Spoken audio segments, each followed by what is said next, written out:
तो अब जो है हेडिंग डालेंगे आज। टॉपिक का नाम क्या है? Road towards quantum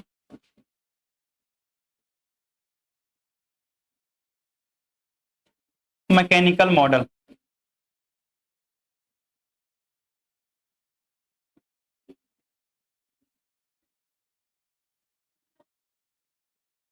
road towards quantum mechanical model, यानी जो क्वांटम मैकेनिकल मॉडल है वहां तक हम कैसे पहुंचे, क्योंकि बोहर मॉडल तो रिजेक्ट हो चुका है। तो अगर रिजेक्ट हो चुका है तो नया मॉडल आएगा, तो नए मॉडल के लिए कुछ मोटिवेशन चाहिए होगा। तो नए मॉडल का जो मोटिवेशन शुरू होता है वो दो लोगों से। पहले पर्सन जो थे वो थे डी ब्रॉगली, वेव थ्योरी, और जो दूसरे थे उनका नाम था हाइजेनबर्ग। Heisenberg uncertainty.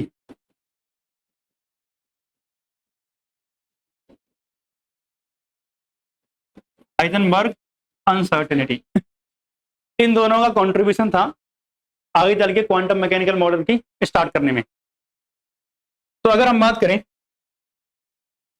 सबसे पहले किनकी, डी ब्रोगलीज हाइपोथेसिस या वेव थ्योरी, जो भी आप बोल दो। तो इन्होंने क्या कहा, जिस तरीके से लाइट के पास क्या होता है, डुअल नेचर होता है, वैसे ही हर एक मैटर के पास भी क्या होना चाहिए, डुअल नेचर होना चाहिए, ठीक है ना। As light have dual nature, that is wave and particle, यानी वेव है और कौन सा नेचर है, पार्टिकल नेचर है। Then it should also be true, it should also be true for matter। ये और किसके लिए सही होना चाहिए भैया, मैटर्स के लिए भी सही होना चाहिए, या मैटर के पास भी क्या आना चाहिए, वेव नेचर होना चाहिए। इन्होंने कहा कि भैया देखो लेमडा यानी वेवलेंथ जो होगी वो इनवर्सली प्रोपोर्शनल टू क्या होगा, मोमेंटम के। किसके, मोमेंटम के। तो अगर आप हटाओगे प्रोपोर्शनलिटी का साइन तो एक कांस्टेंट आएगा h अपॉन में p, यही था डी ब्रोगलीज की हाइपोथेसिस। यानी अगर मैं p की बात करूं तो p तो क्या है, मोमेंटम है, और p इक्वल टू क्या होता है, mv, ठीक है ना। जहां पे p क्या है बच्चे, मोमेंटम, यही तो फॉर्मूला होता है ना मोमेंटम का। तो अगर आप p की जगह mv रख दोगे तो फॉर्मूला क्या बन के आ जाएगा आपके पास, lambda is equal to h upon में mv। सही बात है। अगर हम बात करें इस फॉर्मूले के हिसाब से, अगर आप कुछ समझ पा रहे हो समझना, इनवर्सली प्रोपोर्शनल टू, यानी wavelength is inversely proportional to mass. मतलब सिंपल शब्दों में है कि अगर किसी चीज का मास कम होगा तो उसकी वेवलेंथ ज्यादा होगी, और वेवलेंथ किसकी होती है, जिसके बाद वेव नेचर होता है। अगर मास ज्यादा होगा तो वेवलेंथ क्या होगी, कम होगी। मतलब मास ज्यादा है वेवलेंथ कम, वेवलेंथ किसकी नहीं होती है, जो पार्टिकल नेचर शो करता है। सही बात है। इसका मतलब जिस चीज का मास ज्यादा होगा उसका वेव नेचर सबसे कम होगा, और जिस चीज का मास कम होगा उसका वेव नेचर क्या होगा, ज्यादा। मतलब सिंपल शब्दों में दुनिया की हर एक चीज के पास वेव और पार्टिकल दोनों नेचर हैं, लेकिन कौन सा नेचर कम है और कौन सा नेचर ज्यादा है ये डिपेंड करता है मास पर। अगर वो चीज मास ज्यादा है तो उसके पास कौन सा नेचर होगा, पार्टिकल नेचर ज्यादा होगा। अगर मास बहुत कम है तो वेव नेचर ज्यादा होगा। जैसे अगर मैं कागज का एक छोटा सा टुकड़ा ले लूं, बहुत हल्का है, अगर मैं ऊपर से ऐसे गिराता हूं और मैं ये जज करता हूं कि ये शायद यहीं गिरेगा, तो जजमेंट मेरी बड़ी गंदी है, उधर चला गया। मतलब कहने का मतलब वेव की वेलोसिटी पोजीशन, ये सब कुछ आप प्रिडिक्ट नहीं कर पाते हो, यानी नॉन प्रेडिक्टेबल होता है। लेकिन अगर पार्टिकल है तो उसको प्रिडिक्ट कर सकते हो। जैसे ये पेन है, अगर मैं इसको ऊपर से गिराऊं तो मुझे पता है कहाँ गिरेगा और मैं इसको आराम से कैच कर लूंगा।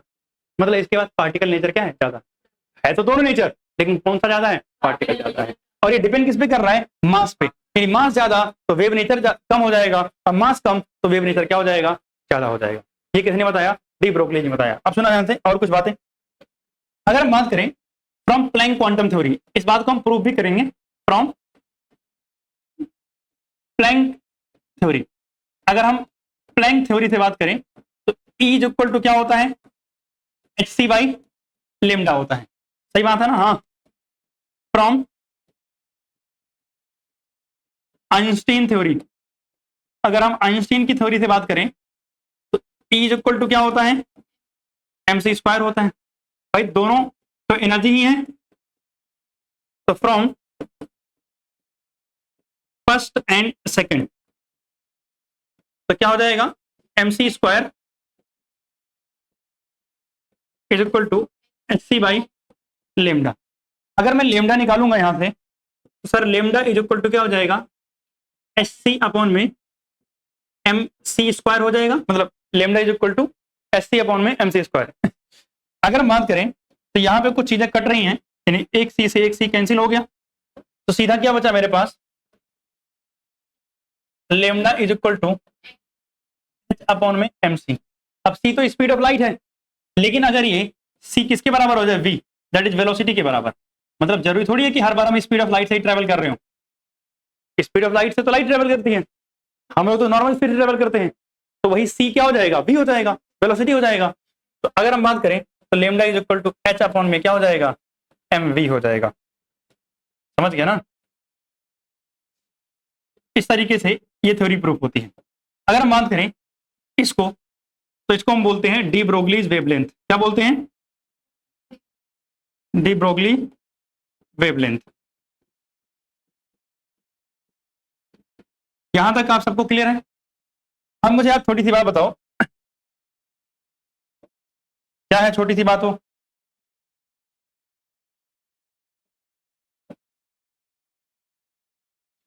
कि sir kinetic energy equal to क्या होता है,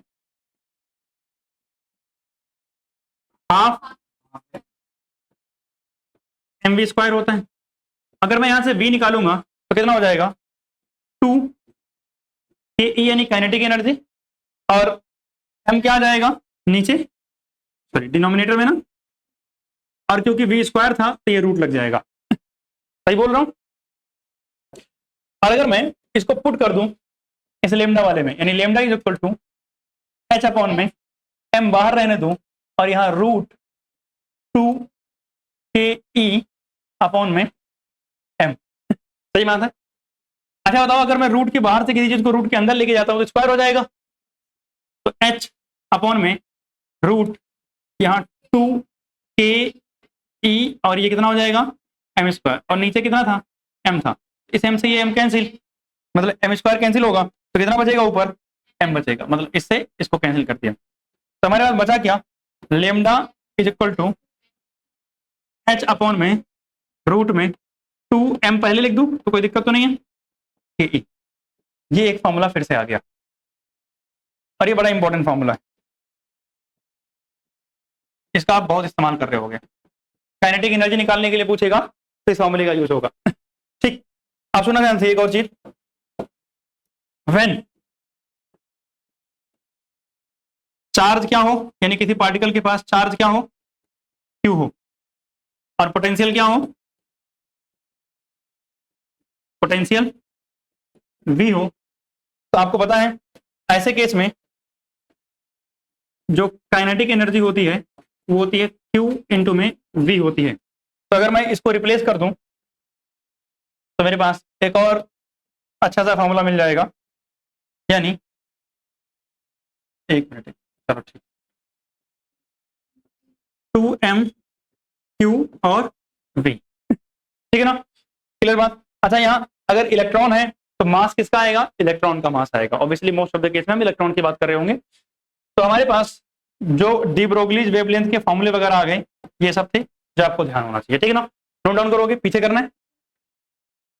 तो अगला टॉपिक हमारा है Heisenberg uncertainty principle. Heisenberg uncertainty principal.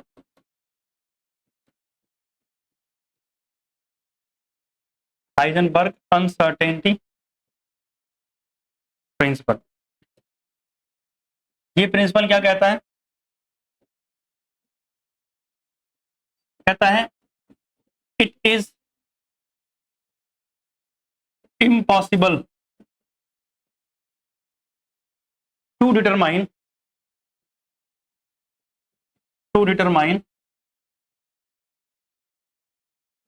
simultaneously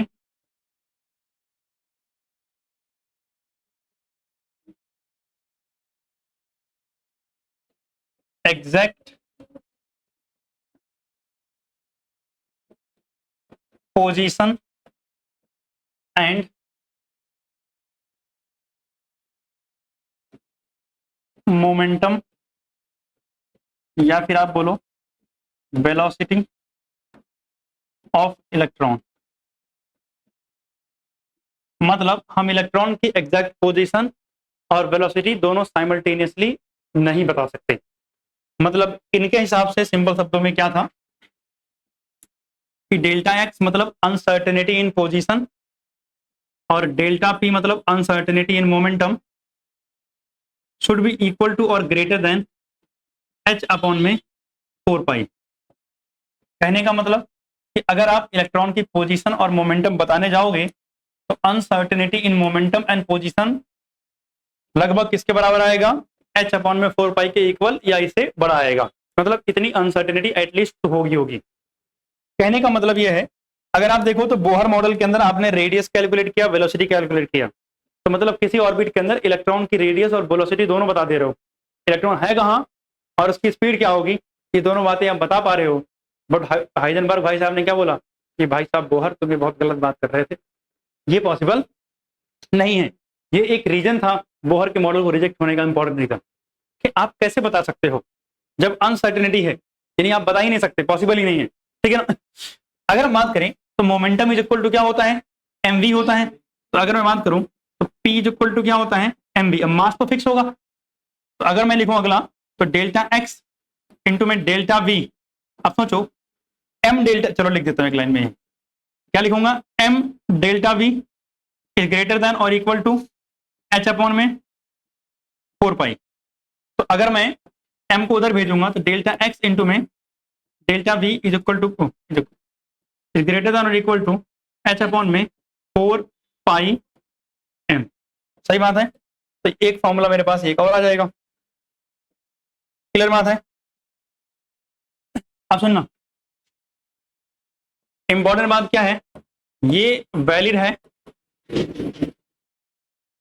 only for microscopic object. किसके लिए वैलिड है? माइक्रोस्कोपिक ऑब्जेक्ट के लिए, not for macroscopic, not for macroscopic object.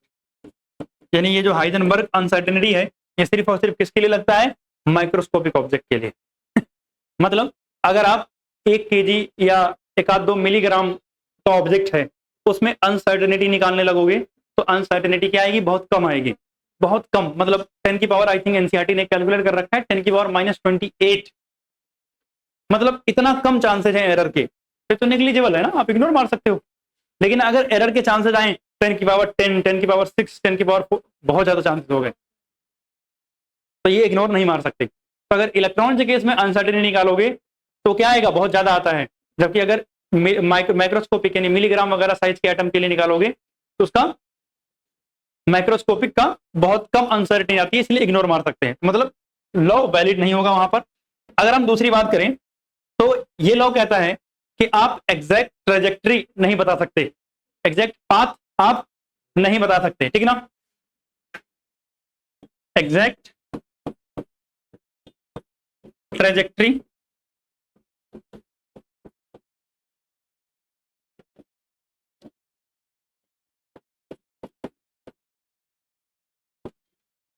Of electron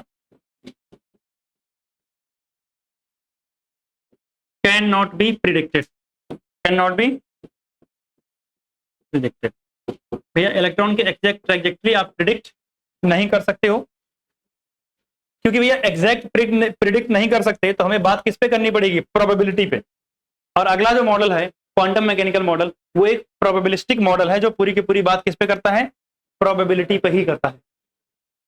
और कुछ बातें सुनना, अगर मान लेता हूं delta x is equal to कितना हो जाए, 0, यानी मेरी error uncertainty in position, delta x मतलब क्या है, अनसर्टेनिटी इन पोजीशन, मतलब मैंने जगह एग्जैक्टली बता दी है कि भैया इलेक्ट्रॉन कहां है। तो अगर अनसर्टेनिटी इन पोजीशन क्या हो जाए, 0, आपको पता है इसकी वैल्यू आंसर पोजीशन 0 हुई, ये अगर इधर शिफ्ट करोगे तो आंसर कितना आ जाएगा, डेल्टा पी का इनफाइनाइट आ जाएगा। मतलब अनसर्टेनिटी इन वेलोसिटी बोलो या मोमेंटम बोलो, ये कितना आएगा, इनफाइनाइट। मतलब आप वेलोसिटी बता ही नहीं पाओगे, सिंपल शब्दों में ये बात है। यानी अगर आपने पोजीशन एग्जैक्टली बताई तो वेलोसिटी आप नहीं बता सकते, और अगर आपने वेलोसिटी एग्जैक्टली बताई तो आप पोजीशन नहीं बता सकते, क्योंकि दूसरे की अनसर्टेनिटी इनफाइनाइट हो जाएगी। मतलब समझ लो पूरे पूरे चांस है गलत ही बताओगे। ठीक, तो ये बात याद रखनी है, क्लियर। तो यहां तक आपको बात समझ में आई। इसका मतलब इसके हिसाब से हमें ये पता चला कि हम इलेक्ट्रॉन की पोजीशन वगैरह बता नहीं सकते, केवल और प्रोबेबिलिटी बता सकते हैं कि मिलने के चांसेस कहां पर हैं। तो इसी बेसिस पर हमारे पास जो अगला मॉडल शुरू होगा वो क्वांटम मैकेनिकल मॉडल शुरू होगा। इसको नोट डाउन करें, उसके बाद चलते हैं आगे।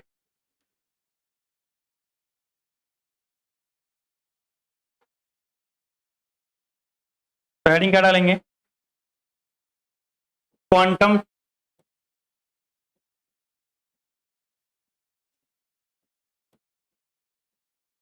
Mechanical model, quantum mechanical model. अगर हम बच्चे क्वांटम मैकेनिकल मॉडल की बात करें तो एक 3D मॉडल है। कैसा मॉडल है, 3D। और ये मॉडल एक प्रोबेबिलिस्टिक मॉडल है।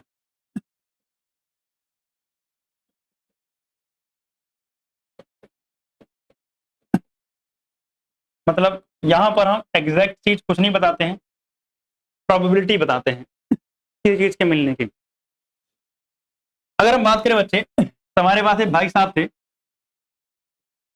उनका नाम था स्ट्रोडिंजर।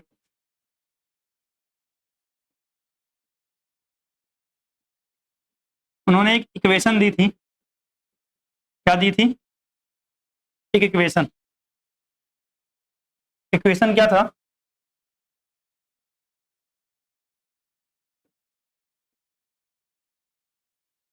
डेल स्क्वायर साइन अपॉन में d x square plus del square psi upon में डी वाई स्क्वायर प्लस में डेल स्क्वायर साइन अपॉन में d z square plus 8 pi square m upon में एच स्क्वायर प्लस में e minus v psi is equal to 0।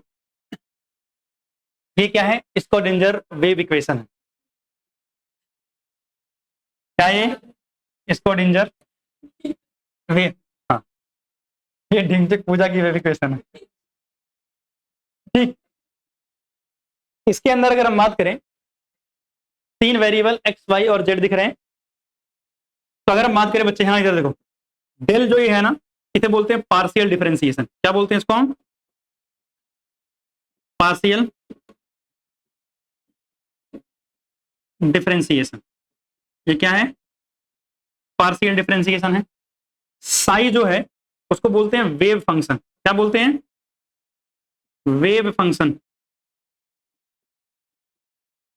Of electron. जो Sai square होता है ना, probability density of electron होता है। क्या होता है, प्रोबेबिलिटी डेंसिटी ऑफ इलेक्ट्रॉन है।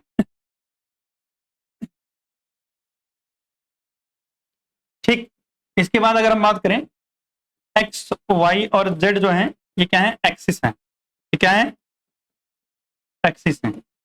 ई क्या है, टोटल एनर्जी है। क्या है, टोटल एनर्जी है।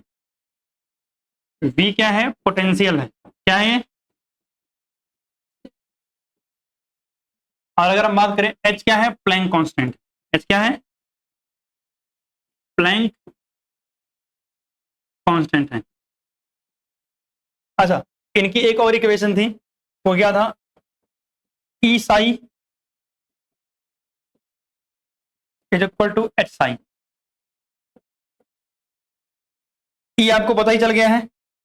अगर मैं एच की बात करूं, इसे बोलते हैं हैमिल्टोनियन फैक्टर। क्या बोलते हैं, हैमिल्टोनियन फैक्टर। ये जो स्कॉडिंजर भाई साहब थे ना, ये बड़े मस्त बंदे थे। मतलब इन्होंने पूरे क्लासिकल फिजिक्स के सारे कॉन्सेप्ट हिला दिए अपनी इक्वेशन से। तो कभी गूगल सर्च करना करना स्कॉडिंजर कैट। हाँ, स्कॉडिंजर कैट, लेकिन ना कभी सर्च करना, कुछ इंटरेस्टिंग चीजें मिलेंगी आपको। कभी आराम से एक बार देखना तुम लोग खुद, उसका फिर अगर नहीं समझ में आता तो बताना क्या होगा, मैं बताऊंगा। तो इसको डेंजर कैट कभी खाली टाइम में आराम से सर्च करना, तो आपको बड़ी इंटरेस्टिंग सी स्टोरी मिलेगी इसको डेंजर की। तो इन्होंने क्वांटम फिजिक्स में इनका बड़ा रोल है। और जो है, जैसे आप आजकल फिल्मों में देखते हो मार्वल वगैरह की, क्वांटम फिजिक्स का इस्तेमाल करके वो बड़े सारे मल्टीवर्स और पता नहीं कहाँ कहाँ सब एटॉमिक लेवल पे चले जाते हैं। तो बस समझ लो कि उन सबकी बात शुरुआत किसने की थी, स्कॉट डेंजर ने की थी। अब जो नहीं, इक्वेशन आपको बड़ी ही दिख रही है ना, हाँ ये जो इक्वेशन आपको दिख रही है ना, हाँ भाई, ये इक्वेशन जो दिख रही है, इस इक्वेशन को हमने सॉल्व किया किसके लिए, फॉर हाइड्रोजन एटम। क्या किया, स्कॉट डेंजर की इक्वेशन को हमने सॉल्व किया किसके लिए, फॉर हाइड्रोजन एटम। ठीक, जब हमने हाइड्रोजन एटम के लिए सॉल्व किया तो हमें 3 वैल्यूज मिली। क्या मिली, 3 वैल्यूज मिली। और उन तीनों वैल्यूज को हम बोलते हैं क्वांटम नंबर। क्या बोलते हैं उनको हम, क्वांटम नंबर। ठीक है ना, तो यही लिख दूं, on solving for hydrogen atom हमें क्या मिला भैया, 3 वैल्यूज। और उन 3 वैल्यूज को हम क्या बोलते हैं आज, क्वांटम नंबर्स बोलते हैं। तो इसको नोट डाउन करो और फिर हम बात करेंगे क्वांटम नंबर सर क्या होता है। ठीक है ना,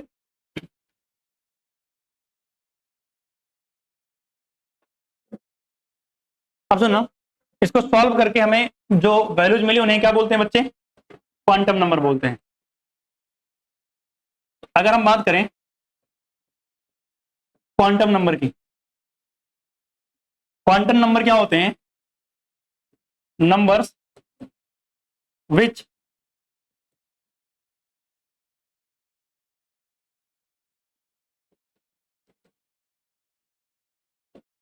number which helps in identification, which helps in identification of